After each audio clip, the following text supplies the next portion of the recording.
Good evening, traveler of imagination's realm. You are about to witness something that even the greatest chroniclers of Middle-earth never dared record upon their scrolls, the meeting of four wizards.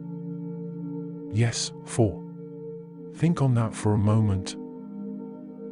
Gandalf, the Grey Wanderer, with eyes that burn like embers, Radagast, keeper of birds and of the oldest roots, and, emerging from the shadows of the east, the enigmatic Alatar and Pallando, whose very names have almost been lost to the dust of time.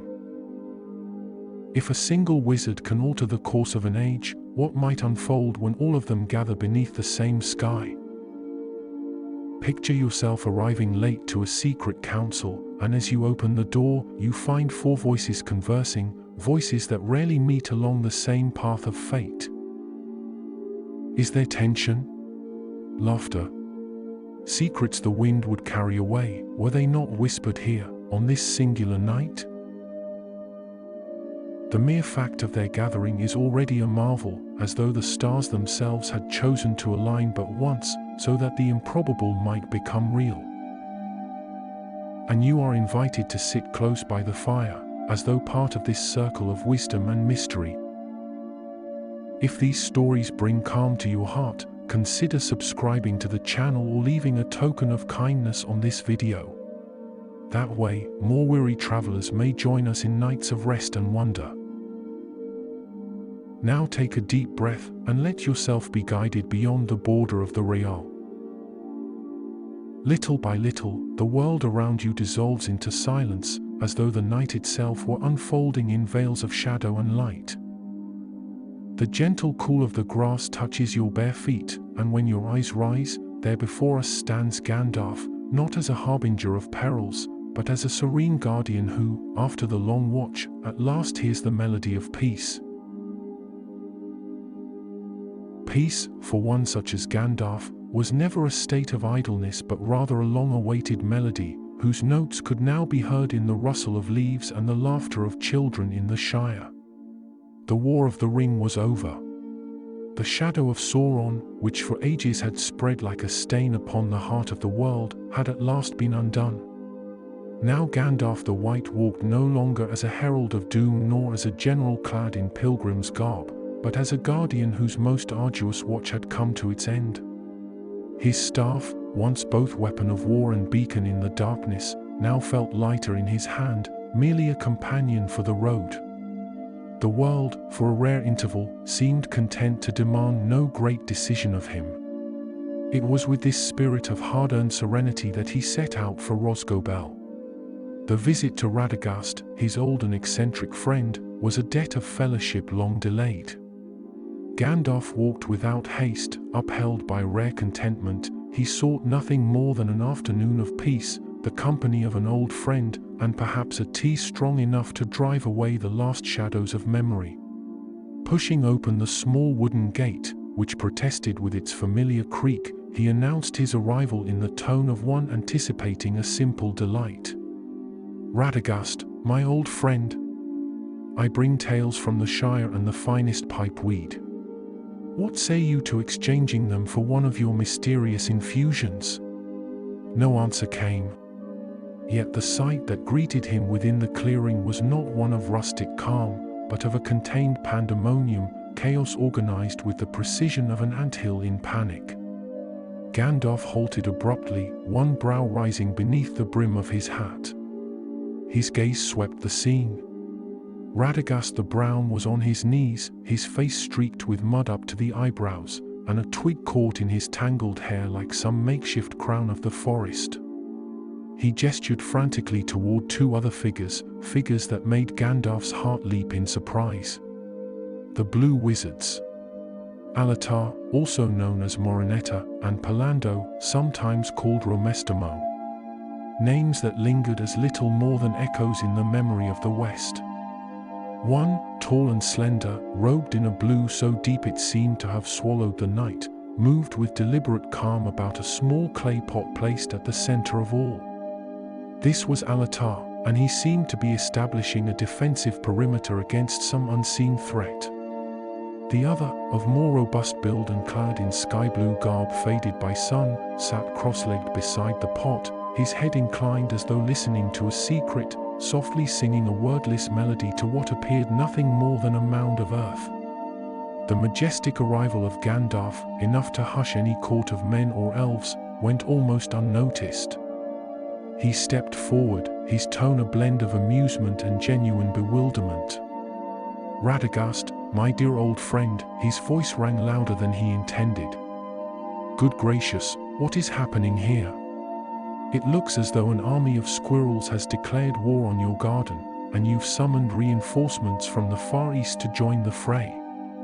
Radagast snapped his head round, quick as a startled bird, his wide eyes filled with panic. He ignored both the greeting and the presence of the other two wizards. "No time, Gandalf. No time for pleasantries," he squeaked, scurrying toward Gandalf yet keeping a respectful distance from the epicenter of the crisis. "It's the Silmarilliona Rosa Gloria. The Staros of Gondolin. Thought extinct since the fall, mentioned only in the oldest books. If the air's moisture falls, the hope of an entire age will perish with it." Gandalf cast a glance at the others, his eyes glinting with faint amusement. "I see," he murmured, resting his staff lightly upon the ground. "So, we are engaged in holy war against dryness." Before he could take another step, Alatar's deep voice rose, gentle yet inexorable. "Mithrandir, your arrival is most welcome, yet it has already altered the balance of the air around us. A small detail, no doubt. Still, I suggest you advance with less haste, for every successful campaign requires control of the ground, and this mission is delicate." Gandalf paused, pipe between his fingers. He, who had once moved armies, was now cautioned not to disturb the breeze. The situation was so sublimely absurd that he felt a surge of pure delight. "And to think I was only hoping for a cup of tea," he remarked to the air with amused resignation. Pallando smiled at him gently, inclining his head as though apologizing for another's excess. "And the tea shall come, my friend. But first, our guest of honor must feel secure. She is afraid.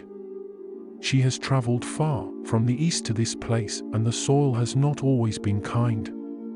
I am telling her of Yavanna and the two trees, that she may recall her noble lineage. The memory of that ancient song may help her to unfold." "A fine strategy," Gandalf agreed, at last lighting his pipe. "Though, in my experience of the Shire, I have seen whole gardens thrive on nothing more than the unceremonious zeal of hobbits. A little water and a good deal of stubbornness usually suffice." The silence that followed was heavy enough to press the grass flat. The three wizards regarded him as though he had just suggested felling a fortress wall with a teaspoon. Yet Pallando was quick to translate the thought and soothe the moment. "What our friend means," he explained with a smile toward Gandalf, "is that perhaps we should feed hope with simplicity, rather than overwhelm it with the grandeur of our zeal." Alatar did not disagree, though his eyes studied intently the sky through the leaves. Simplicity is desirable, within parameters. From his belt he drew a small device, a dull crystal bound with plain wires of metal, like an eye trained to measure the unseen. Wind, steady. Temperature, stable. Emotion, hopeful, added Pallando, brushing the rim of the pot with his fingertips, as one might skim still water. "There is something in her that reminds me of an ancient hill at daybreak."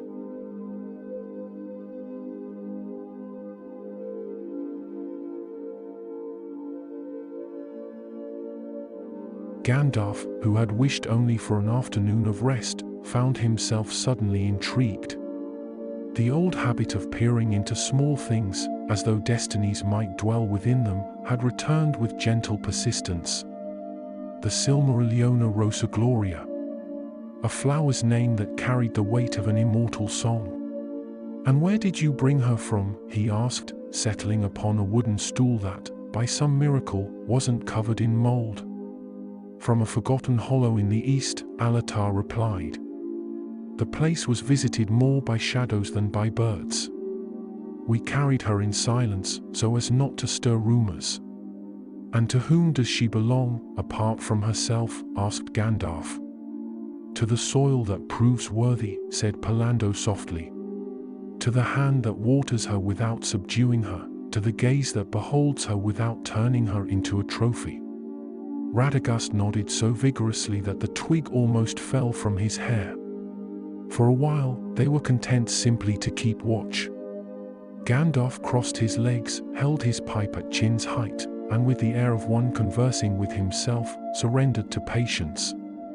I must say, he remarked at last, if the world has learnt anything from the last war, it is never to underestimate small things. Greatness, when it does not take up too much space, tends to endure longer. A useful conclusion, said Alatar, curt though sincere. In some campaigns, the adversary is arrogance. In nearly all, Gandalf returned, with a smile in his eyes. The air of Rosgobel grew rich with mingled scents, the smoke of Gandalf's pipe, the damp moss trailing from the pot, and the almost imagined fragrance of the seed at rest. The scene was at once solemn and absurd. From the eaves, a sparrow watched. From the ground, a hedgehog sniffed. Radagast pushed aside a heap of leaves to clear the way for a timid little visitor who insisted on seeing the event more closely. And from amidst the dry leaves, a curious squirrel, later introduced as Pip, sprang onto the rim of the basin, regarding the assembly as one might scrutinize a council of distracted generals. He was a thin squirrel, wide-eyed, with an enormous tail. The creature sniffed the air, considered the solemnity of it all, and, finding no good reason, sneezed. Pallando chuckled softly, glad to perceive life where others might see only interruption. It seems to me, said the blue wizard, that the new guard wishes to take up his post. Alatar regarded the squirrel as one might assess a reckless messenger at an unguarded frontier. If he holds to the perimeter, I have no objection. He never holds, warned Radagast proudly, like a father well acquainted with his child's mischief. Yet he seldom hinders. For a time, no one spoke further. Pallando continued to hum softly, Alatar measured the angle of the light, Radagast piled twigs over the pot as though raising leaf walls, and Gandalf, with serene irony, simply observed. There, amidst golden dust and breath of wind, a humble patch of earth had become the most unlikely battlefield in Middle-earth. And so they remained, for pillars of an elder age, united by a common purpose and divided by methods delightfully irreconcilable. The fate of Middle-earth had already been decided. Now it was the fate of a single, tiny seed at stake, and the campaign promised to be far more entertaining.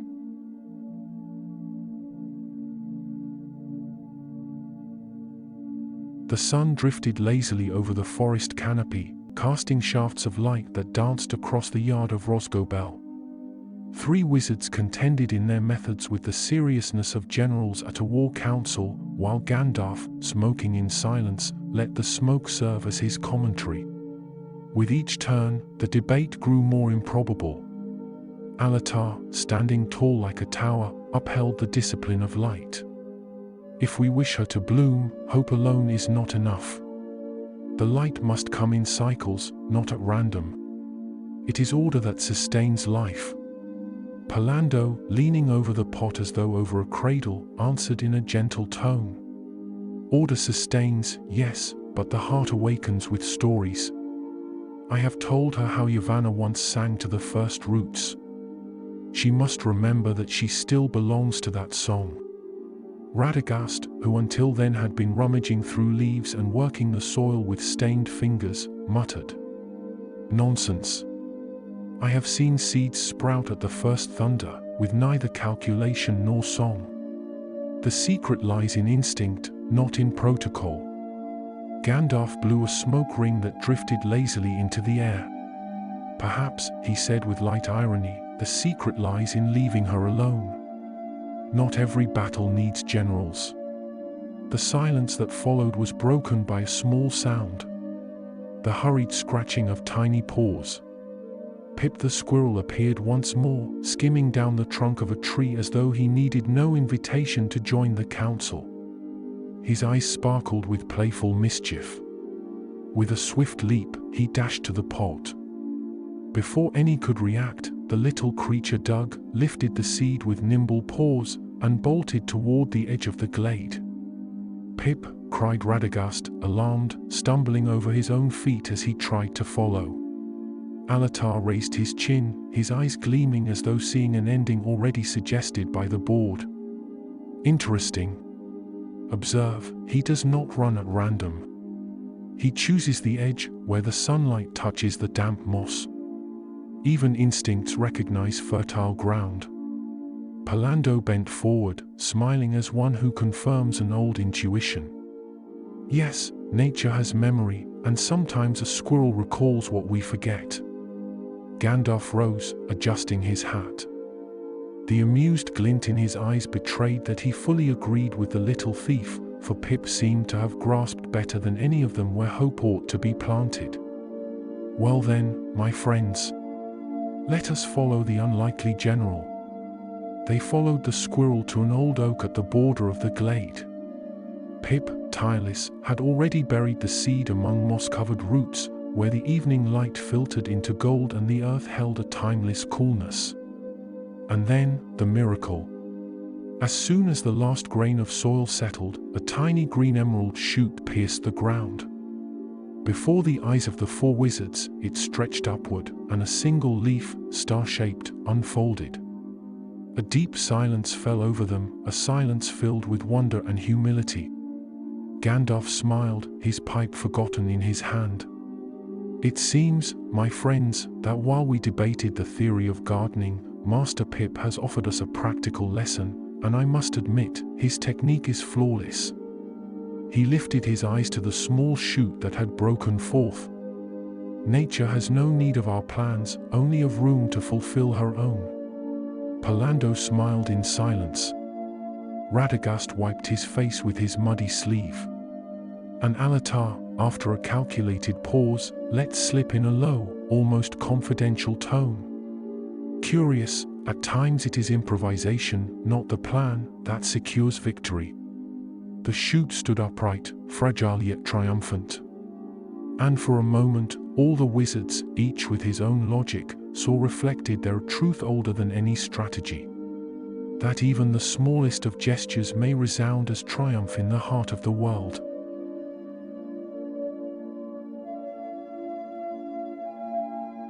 The shoot still trembled beneath the soft evening light as the four wizards stepped back a little, as though fearing that even being too close might disturb the miracle. The silence that surrounded them was no longer one of expectation, but of satisfied reverence. Gandalf was the first to break the stillness. He straightened, tapped the ash from his pipe against the rim of his staff, and spoke in a voice that mingled solemnity with good humor. "Excellent. Now that botanical peace has been restored, what say we celebrate with a nice cup of tea?" The others looked at him, each with a different expression. Radagast blinked, as though the word tea sounded far too ordinary after such drama. Alatar raised an eyebrow, weighing whether the term concealed some strategic code. Pallando smiled, content, as one already envisioning a moment of fellowship. "Tea?" Radagast repeated, indignant. "Nonsense. I have a birch bark infusion with dried mushrooms that opens the mind to the voices of birds. It is incomparable."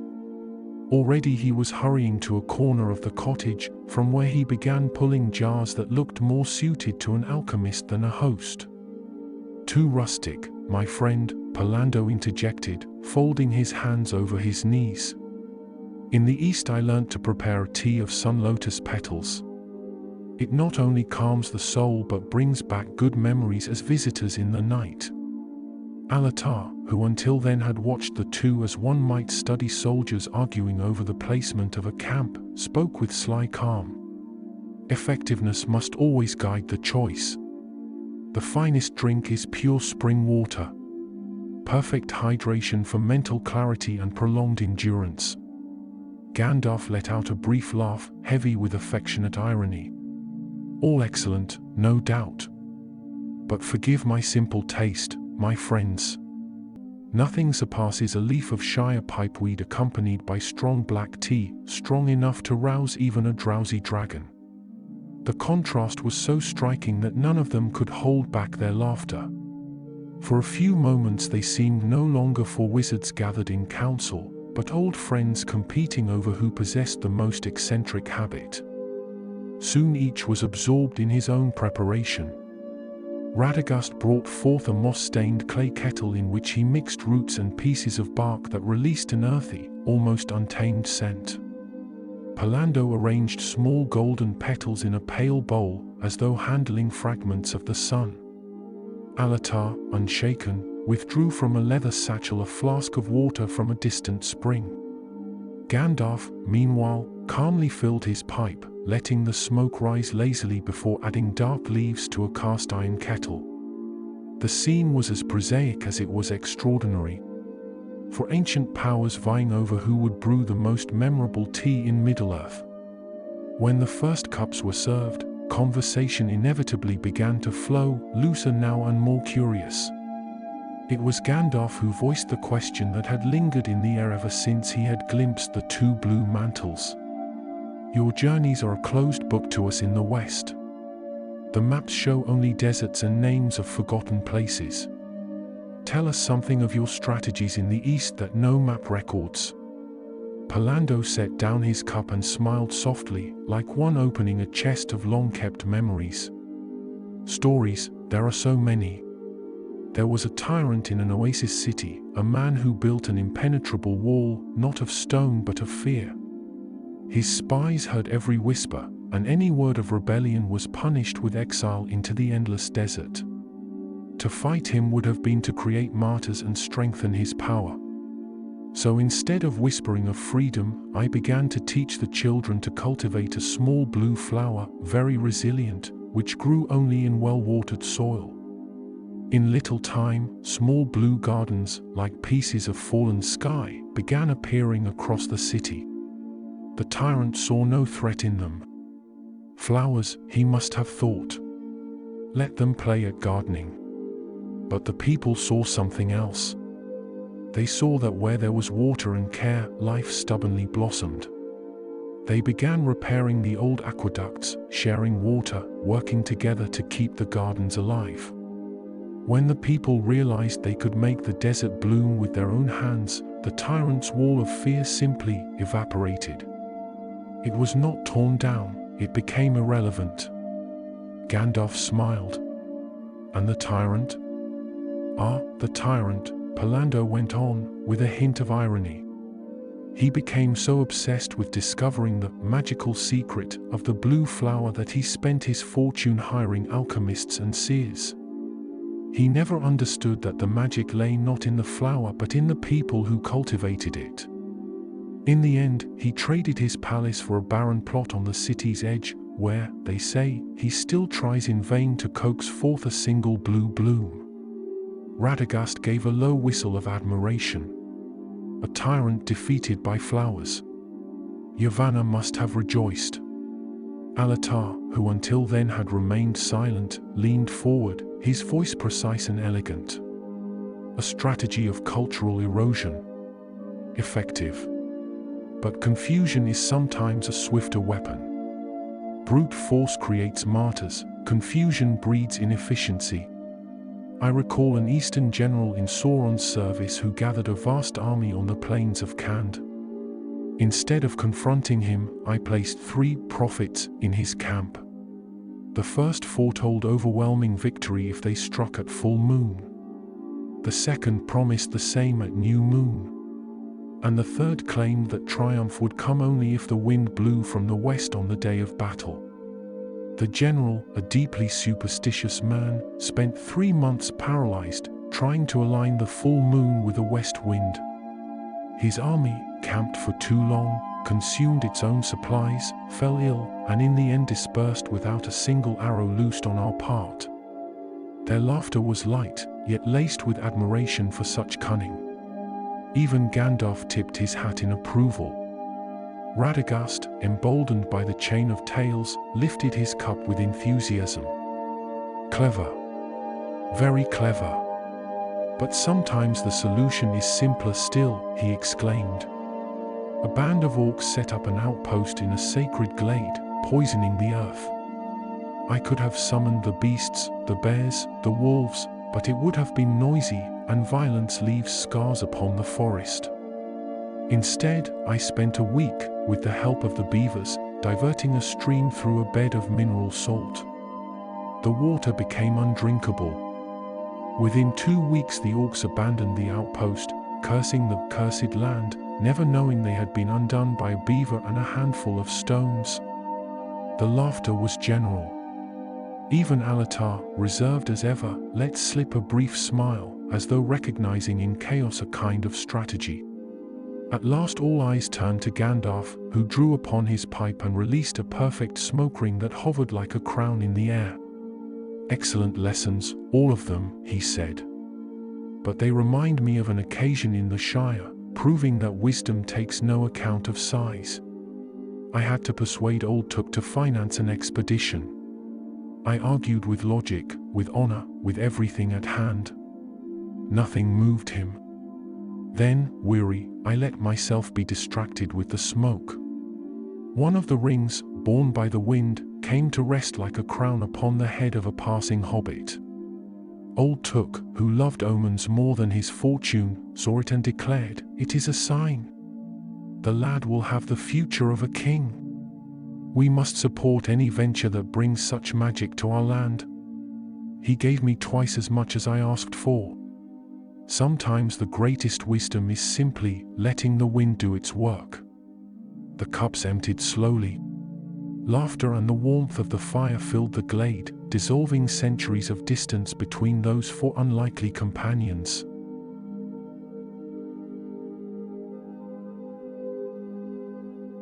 Night had at last descended upon Rosgobel, rich and dark, strewn with stars that seemed closer and brighter in the stillness of the forest. The fire crackled, casting dancing shadows that made the faces of the 4 wizards appear like masks carved of light and darkness.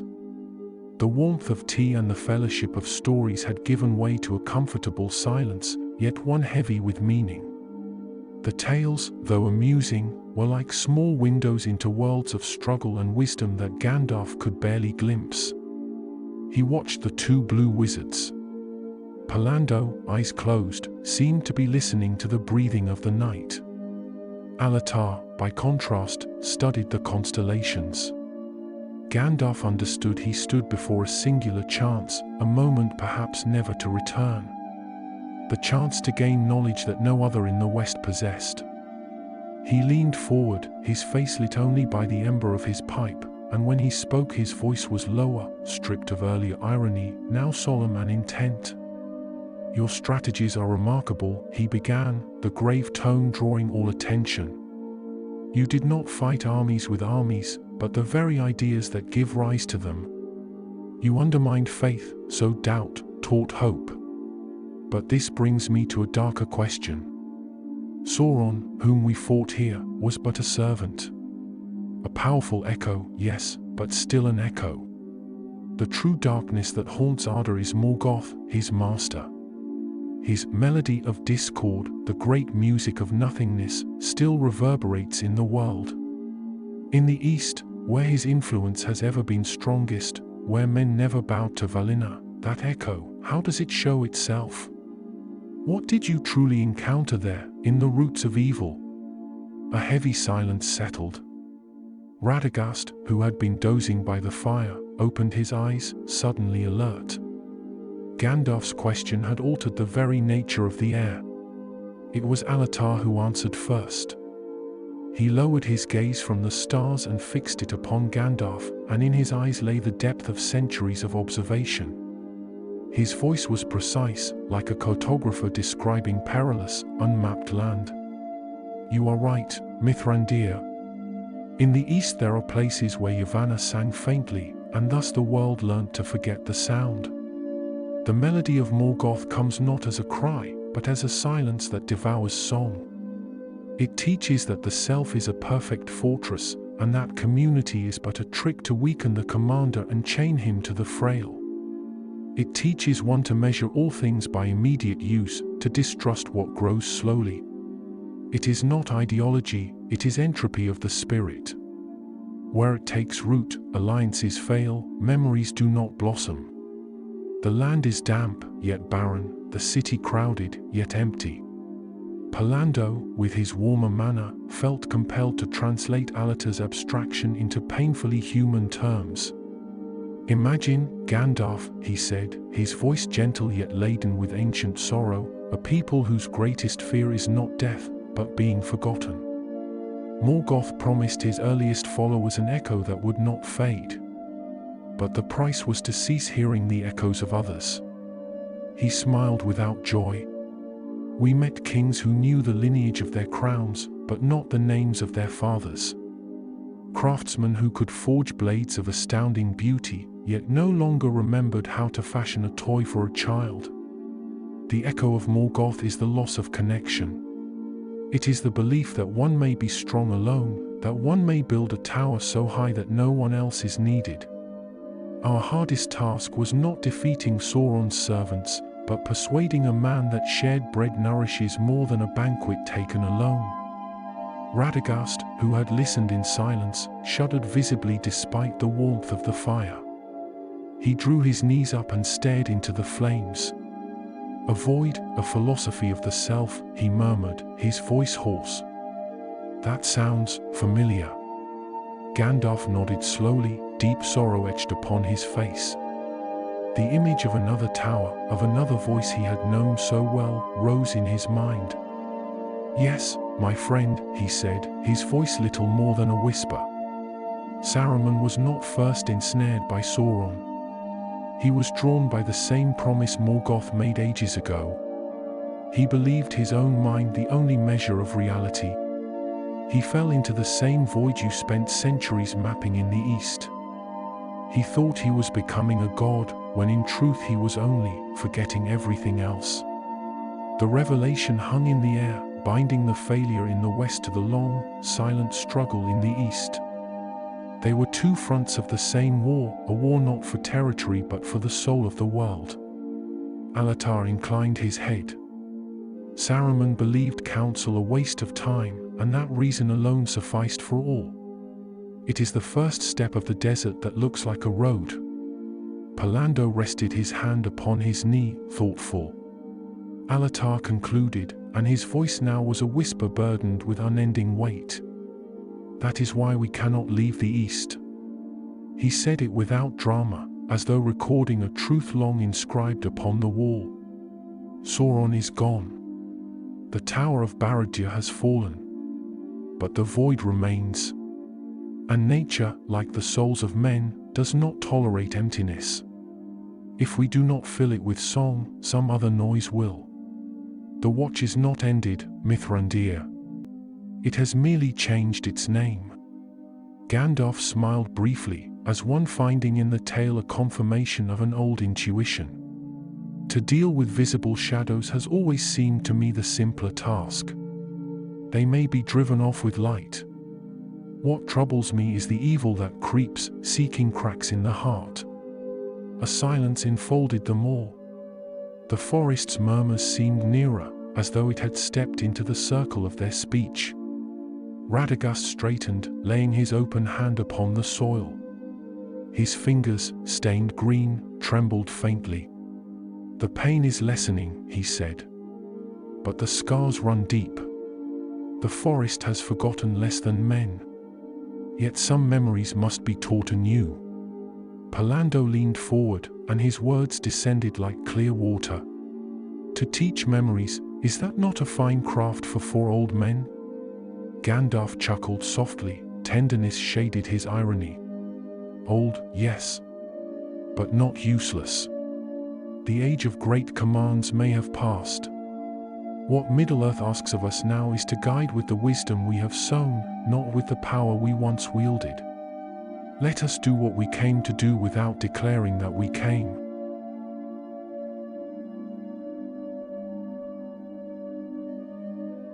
Gandalf's words lingered in the air, not as a command, but as a truth rediscovered among friends. The night had reached its deepest hour, a silence not of emptiness, but filled with stars and the breath of the forest. The fire, now reduced to a bed of glowing embers, pulsed like a weary heart. It was time to close the gathering, not with decrees, but with a gesture that bound together the diverse wisdoms assembled there. Without a word spoken, they rose and walked together to the old oak, where the small Silmarilliona Rosa Gloria rested beneath the silver mantle of the moonlight. The star-shaped leaf seemed to have absorbed the light of the heavens and shone with a gentle glow. The ritual that followed was not of grand magic, with words of power or gestures that shook the earth. It was a quiet, intimate act, a final act of unity and purpose. Radagast was the first to kneel. He did not touch the plant, but laid his open palms upon the soil around it, closing his eyes. His face, so often a mask of chaotic concern, softened into an expression of deep concentration, like a healer listening to the pulse of a patient. A long sigh escaped his lips, a sound that seemed to carry the weariness of the forest itself. Alatar and Pallando, standing a little apart, turned toward the east, as if gazing toward a distant home. Then they began to chant, a melody Gandalf had never heard before. It was not in Quenya nor in Sindarin, but in an older tongue, woven of long sounds and open vowels that seemed to mimic the wind sweeping across vast plains and the tolling of bells upon distant mountains. It was not a song of power, but of harmony.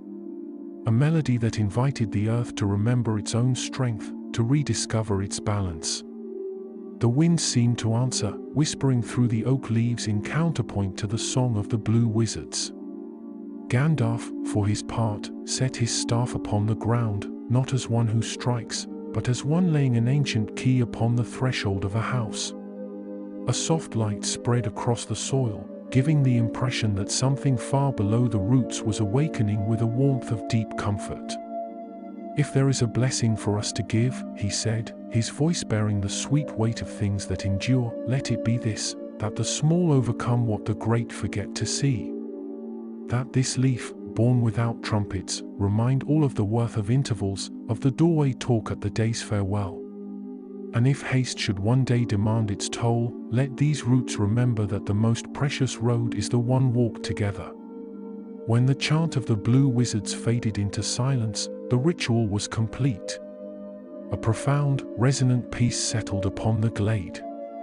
It was a moment shaped of companionship forged across centuries of duty, and of a farewell that needed no voice to be spoken.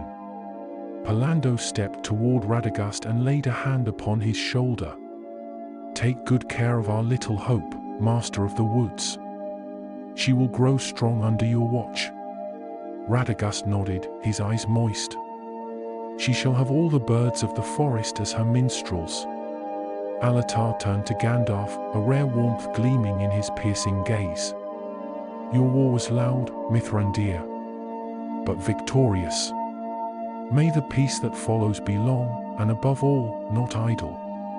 "Peace is never idle, my friend," Gandalf replied with a faint smile. "It is but a slower kind of gardening." He then turned to them all, his voice embracing the small company with paternal warmth. "May your roads be safe and your burdens light. May you find shade in heat and shelter in storm. Until wind and fate bring us together again, whether upon a dusty road or beneath a starry sky." No more words were spoken. With a final nod, Alatar and Pallando turned and began to walk together, their blue silhouettes dissolving into the darkness, back to the east and to their endless watch. Gandalf watched them depart until they were no more than a memory in the night. Then, with a last glance toward Radagast and the small plant that now bore the promise of a new beginning, he too turned and set out on his own path, toward the west.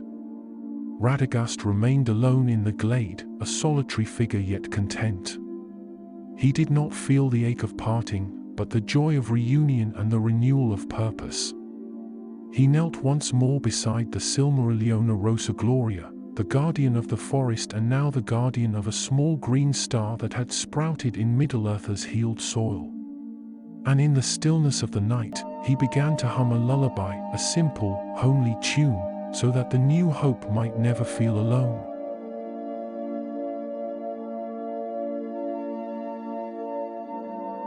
And so, traveler, as the fire fades into gentle embers, the night resumes its silence. The meeting of the wizards comes to an end, not as a farewell, but as a silent accord between old friends who know that peace itself is also a form of magic. All around, the forest rests, the leaves whisper only what the wind allows, and the starry sky holds in secret the words that were spoken. Now let this calm extend to you. Imagine yourself there, lying upon the damp grass, feeling the gentle coolness of the night. Your breathing grows slow, your muscles loosen, and each thought drifts away like morning mist. There is no haste, no duty, only the comfort of being safe, cradled by the certainty that the world may wait until the new day. Allow yourself to fall into this deep rest, where sleep is more than repose, it is the quiet embrace of the night itself.